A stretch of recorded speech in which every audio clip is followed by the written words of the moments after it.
Mesdames, Messieurs, bienvenue sur la ligne de front. Heureux de vous retrouver pour vous signaler que les opérations de ratissage dans les grottes de Kidal se poursuivent.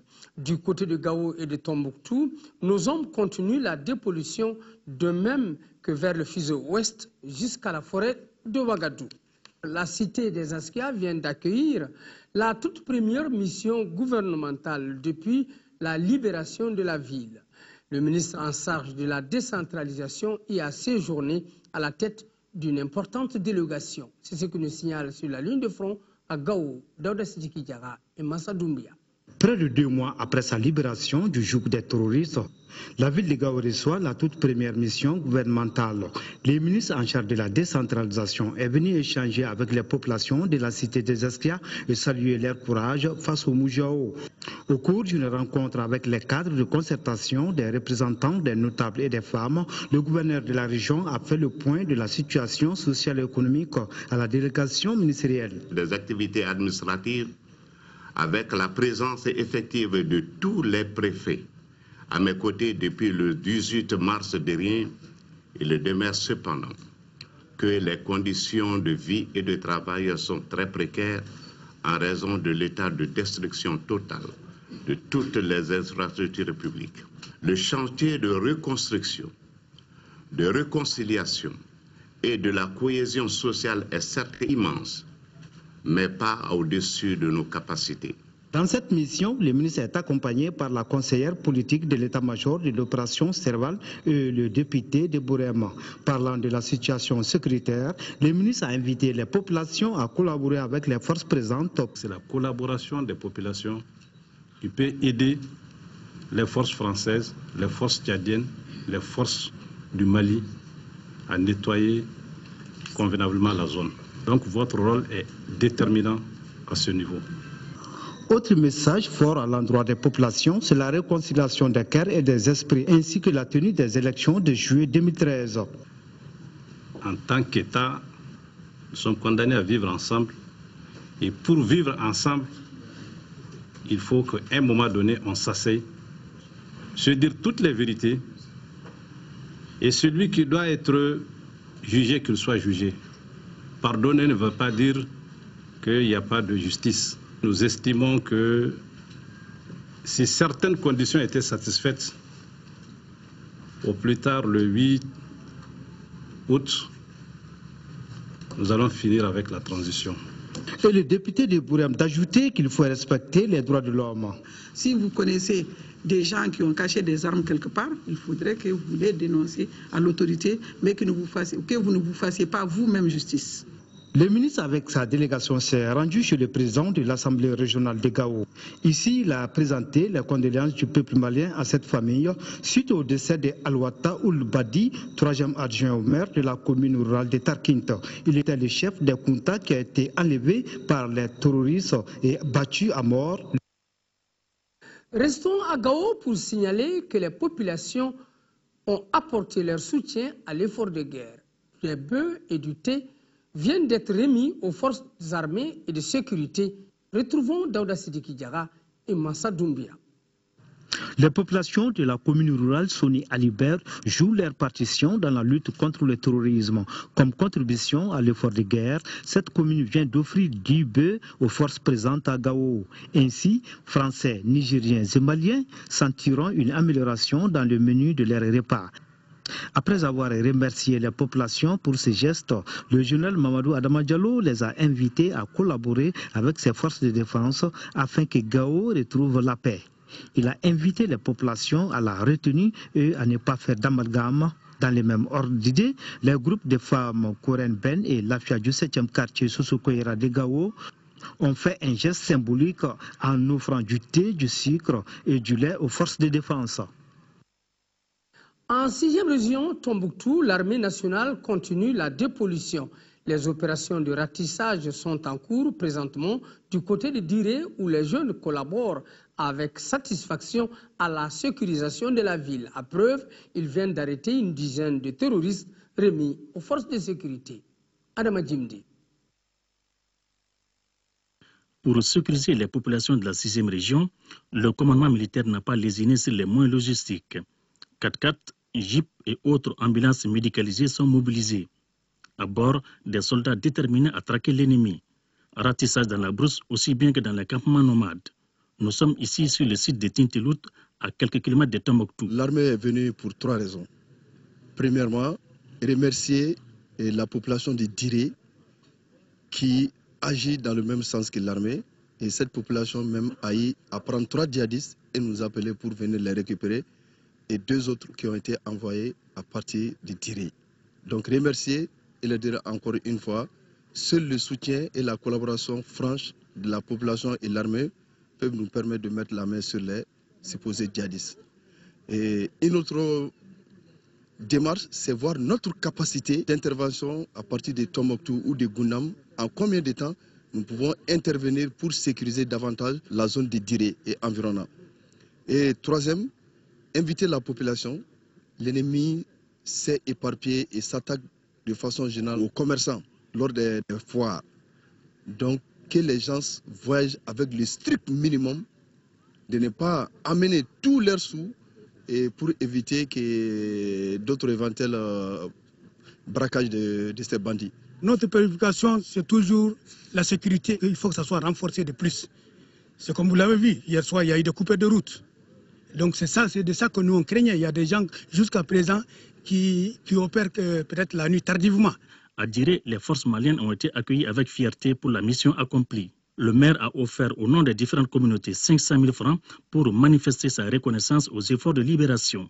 C'est également à Diré que les jeunes organisés en brigade d'autodéfense ont pu arrêter une dizaine de terroristes et remis aux forces de sécurité. Mon destin, c'est ma patrie. Je suis ici chez moi et c'est à moi de faire la gloire de ce pays. Je le bâtirai à mon image.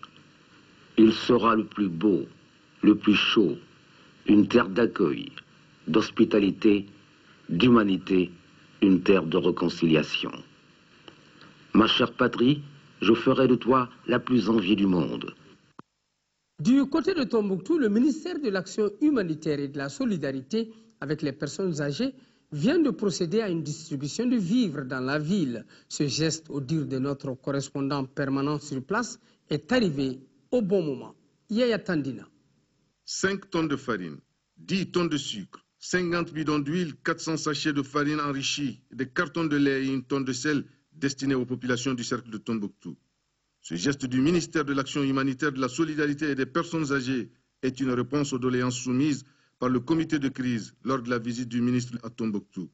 Geste hautement salué par le président du comité de crise de Tombouctou. Chose promise, chose faite. Nous venons de recevoir de la part du ministère de l'Action humanitaire, de la solidarité et des personnes âgées un don au profit des populations du cercle. Donc nous ne pouvons que nous en réjouir. Remercier le ministère de l'Action humanitaire. Ce don a été reparti entre les 6 communes du cercle. Les bénéficiaires ont aussi à leur tour remercié le donateur et tous les partenaires qui se sont investis à travers le gouvernement de la République du Mali. Je remercie au nom de toute la population de la commune urbaine le ministre de la Solidarité et de l'Action humanitaire pour ce geste symbolique. Ce n'est pas tant la quantité qui compte, mais c'est l'esprit, c'est la volonté, c'est très significatif pour eux. Ils s'engagent, tout comme il leur a été remis de manière officielle et de manière très sérieuse ce don-là.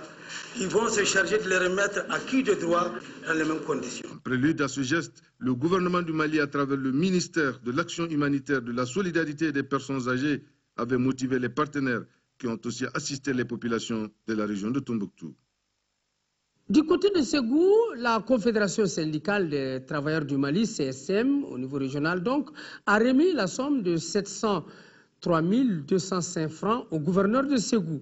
À travers le montant, la Confédération syndicale entend apporter sa contribution en tant que partenaire régional à l'effort de guerre et à nos forces armées et de sécurité. Le gouverneur Thierno Boubacar Sissé a salué l'effort que la CSTM n'a cessé de mener depuis l'éclatement de la crise et a assuré les responsables syndicaux que l'argent sera versé au numéro de compte indiqué à cet effet, conformément aux instructions du ministre de l'économie, des finances et du budget. La cérémonie officielle s'est déroulée lundi au gouvernorat de Ségou, selon Kandesila. Contribution à l'effort de guerre, le réseau des jeunes leaders pour le développement du Mali joue sa partition ici à Bamako. Il a organisé une collecte de fonds à travers un projet dénommé Démission Djoyoro. Ces activités s'inscrivent dans la mouvance du 22e anniversaire de l'avènement de la démocratie au Mali. Tchemogo Konate. S'inscrivant dans la mouvance du 22e anniversaire de l'avènement de la démocratie, cette rencontre du réseau des jeunes leaders pour le développement du Mali a pour but de contribuer à l'effort de guerre. Les actions menées, à savoir le don de sang et la collecte des fonds à travers le projet dénommé Demsenou Djoro, les membres du réseau répondent en leur manière à un cri de cœur. Celui lancé par le président de la République par intérim le 11 janvier dernier. En ce moment de guerre au Mali, toute bonne action à l'endroit de nos braves soldats et les amis du Mali sont la bienvenue. Raison de cette journée de don de sang pour contribuer à l'effort de guerre. Donner son sang, c'est sauver une vie, donc le réseau donne sa vie pour sauver sa patrie, qui est le Mali. Le 26 mars est une date mémorable pour tous les démocrates, car elle symbolise l'avènement de la démocratie dans notre pays. Aujourd'hui, les Maliens s'en souviennent comme si c'était hier. Le directeur national de la jeunesse, Dressa Guino, président de la séance, a lui-même effectué une contribution financière comme pour jouer sa partition dans la mise en œuvre du projet de Demsenou Djoro. Il a par ailleurs salué la bonne image qu'a su se forger la jeunesse malienne. Je profite de l'occasion pour inviter les autres organisations de jeunesse à suivre ces différents exemples de Demsenou Djoro, de l'initiative à ton appel Mali, du réseau des jeunes leaders pour le développement du Mali, dans le cadre de la contribution des jeunes à l'effort de guerre. Cette mobilisation du réseau des jeunes leaders pour le développement du Mali, faut-il le noter, constitue un pas important vers la sortie des crises. Transportons-nous au Ghana pour signaler que l'association malienne des ressortissants au Ghana, ARMI, vient de remettre la somme de 5 millions de francs CFA à son Excellence l'ambassadeur du Mali à Accra, le général Toumani Sissoko, pour leur soutien à l'effort de guerre. La cérémonie du don a eu lieu à la chancellerie de l'ambassade du Mali à Accra. C'était le 12 mars dernier. Les membres de l'association des ressortissants maliens au Ghana ont en effet exprimé toute leur solidarité à leurs frères qui combattent au Nord Mali. Le général Toumani Sissoko a remercié nos compatriotes installés au Ghana pour leur effort de solidarité envers la patrie en danger. Ensemble, ils ont prié pour le retour de la paix. Enfin, la protection des femmes et des filles en période de conflit préoccupe l'armée malienne et depuis toujours. Pour mieux exécuter cette tâche, les militaires reviennent à l'école du droit international humanitaire. Question de revisiter ce qui a été appris depuis des années. Financée par l'ambassade du Royaume des Pays-Bas et exécutée par l'ONU-FEM, la formation concerne une centaine de participants. Al-Hussein Touré pour la ligne de front. Cet atelier est le début d'un vaste programme de formation destiné à la mise à niveau de notre armée pour qu'elle puisse, à terme, relever le défi de la sécurisation des personnes.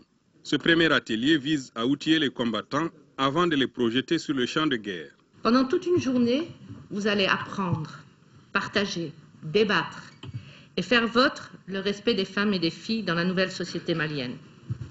Ce n'est qu'une journée, mais elle permettra entre vous d'en discuter, de prendre conscience de l'attitude nécessaire et de vous interpeller entre vous lorsque quelqu'un de vous fait faille. Pour rappeler, chers participants, que ces sessions de formation concernent un contingent de 650 militaires avant leur entrée à la formation qui va commencer, je crois, au mois d'avril par l'UETM. Donc l'état-major a voulu, à travers ces différentes formations-là, assurer un lien entre les formations qui vont être faites sur l'aspect en rapport avec la protection des femmes et des enfants et le droit humanitaire international et la formation pratique qui va être faite sur le terrain dans un mois ou bien dans quelques jours par l'UETM. Il s'agit surtout pour ces militaires formés de mesurer leur rôle et responsabilité dans le cadre de la protection des femmes, surtout sur le théâtre des opérations. La formation s'articule principalement sur le droit international humanitaire, socle juridique de tous les agissements des hommes sur le théâtre des opérations. Nous allons commencer d'abord par le conduite dans l'armée malienne, qui est un ramassis de droits tirés des instruments juridiques nationaux et internationaux. qu'on va essayer d'inculquer à nos soldats pour qu'ils sachent à quoi s'en tenir dans des cas spécifiques qu'on va les développer pendant cette séance de formation. Au-delà du code de conduite militaire, on a des thématiques qui concernent la protection de la femme et de l'enfant pendant les situations de crise, des thématiques sur les instruments de protection des prisonniers de guerre, des blessés de guerre, des naufragés et des morts. Donc c'est un ensemble d'arsenal juridiques qui permettent à nos soldats de se comporter en tant que professionnels militaires. En tout cas, la hiérarchie militaire est déterminée à faire taire toutes les fausses rumeurs véhiculées contre l'armée malienne. Le problème des exactions a été largement abordé par le ministre de la Défense et le chef des armées, et ils ont bien précisé dans leurs propos qu'il y aura des enquêtes et qui seront coupables d'exactions seront sanctionnés. Et je pense qu'on est dans ce cadre-là. Donc c'est pour donner encore plus de moyens aux militaires avant de se rendre sur le terrain. La bonne application des connaissances ainsi acquises est le gage du bon aboutissement de la mission confiée à notre armée. Mesdames, Messieurs, c'est donc tout pour la ligne de front de ce soir. Merci de l'avoir suivi.